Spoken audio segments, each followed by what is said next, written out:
Before I begin, I just want to take a moment to thank everyone who was able to attend the first Our Way Lifestyle Support Group last week. For anyone who might be watching and thinking about joining us, please know that the invitation is still open and ongoing. We will be meeting at 6:30 p.m. at the East Dartmouth Community Center, which is located at 50 Caledonia Road, every Monday from now until further notice. And new members are always welcome.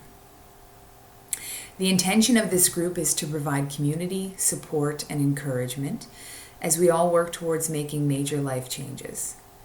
Most of us are looking to get in better shape, lose weight, or just become overall healthier. But as anyone who's been on this journey will tell you, weight loss does not come without a changed mentality. At these meetings, no plan is prescribed or pushed. We don't sell anything or even tell you how to bring about change. What we do is come together for accountability and motivation as we each individually forge our own path. We offer tools such as optional weekly weigh-ins, monthly goal setting, and quarterly weight loss challenges and progress reports.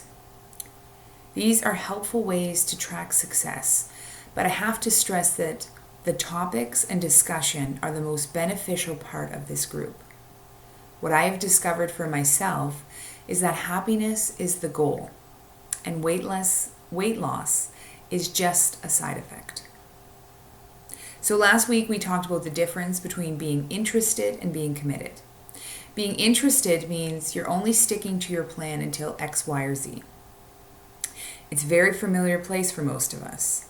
We begin something with the hope and belief that once we hit a magic number on the scale or fit into a certain size dress, then we get to go back to life the way it was. When you're merely interested in your goals, you'll abandon them the first time that you get hungry or tired or that you have a bad day. This is very different from making a commitment. When you commit to your health, you commit to yourself. You vow in front of everyone you know and love that you're not going to break this agreement. That means when you have a bad day, or even when you get to your goal weight, the changes and the habits that you've created don't end. This commitment is for life. So with that in mind, you need to ask yourself, what can I commit to for the rest of my life? You can't come in and say, I commit to 2 hours of working out every day, 7 days a week.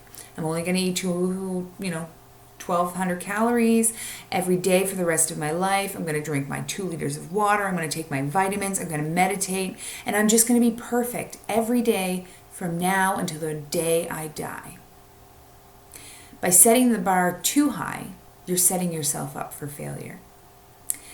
Even as you're listing off all that you're going to do, you know without a doubt that you're not going to be able to do that. When you commit to a marriage, you say, I love this person enough to always be by their side, no matter what. That is not to say, our life is going to be perfect every day, or I'm even going to like you every day. I'm saying I'm committing to staying and working it out every day. Over the weekend, I'm hoping everyone will have a chance to take a look at their goals, to prioritize what's most important for you. What do you want from this? And then from there, I want you to come up with a commitment. And when you make a commitment, you have to be very honest with yourself. You have to know without a doubt that there's going to be days where it won't be easy. There's going to be days where it's going to seem a million times more logical for you not to stick to your commitment. So thinking on that, what matters enough to you that you can commit to it, regardless of what life will throw your way?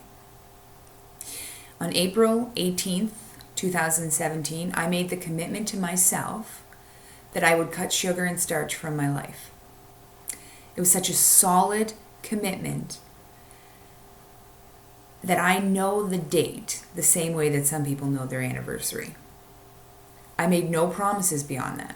In the beginning, I didn't track, I didn't measure, I didn't care what I ate as long as it had no sugar or no starch. And as I got more in control and I started to feel better, that's when I added in other things. I made other goals. I added in the choice of exercise occasionally. I started looking at my calorie count. I kind of thought about water and things like that. But all that came later. When you first start out, you need to start small. And you do that so that you can't convince yourself, hey, this is impossible and I can't do it, so I'm going to quit before I even began. So once you have a commitment narrowed down, there's a few things to keep in mind. One is that there's no reason or excuse that can turn you away from your commitment. Sometimes that can be a little daunting, but it's also kind of a positive thing. Because now you can combat that inner voice inside your head with knowing I've drawn a clear and definitive line that I will not cross. So I might be able to convince myself I'll do a lot of other things, but that one thing is a no means no. The other thing to think about is that you have to stick to your commitment. Just like you have to stick to your marriage. You don't have to like it. If it's hard and it's uncomfortable, you're going to do it anyways because you said you would. And you need to celebrate and focus on that commitment only. So if you've committed to tracking your food now, every day, and one day comes along and you have some really poor, unhealthy choices that you've made that day, but you tracked them and you logged those, then you can't get hung up on what you ate. You have to celebrate. You fulfilled your commitment. The commitment was to track, which you did. Focusing on the other side of things, which is what you ate, is pointless because that's not what you said you were thinking about right now. You're not going to get hung up on things that are outside of your commitment. And you are going to be celebratory as long as you stuck with that thing you committed to. And now finally, in order to make all these commitments work, this little commitment, in order for it to always work, you cannot overcommit. You have to make room for your commitment by saying no to other things. It's not always a very positive place to be, to have to say no to somebody or something, but it is extremely necessary. In order to keep your commitment, you have to make room.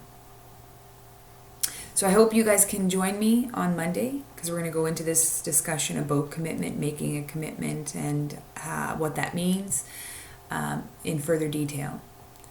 And I ask you to think about starting and trying, because I promise you, you will be absolutely amazed at all that you can accomplish when you just refuse to quit on yourself.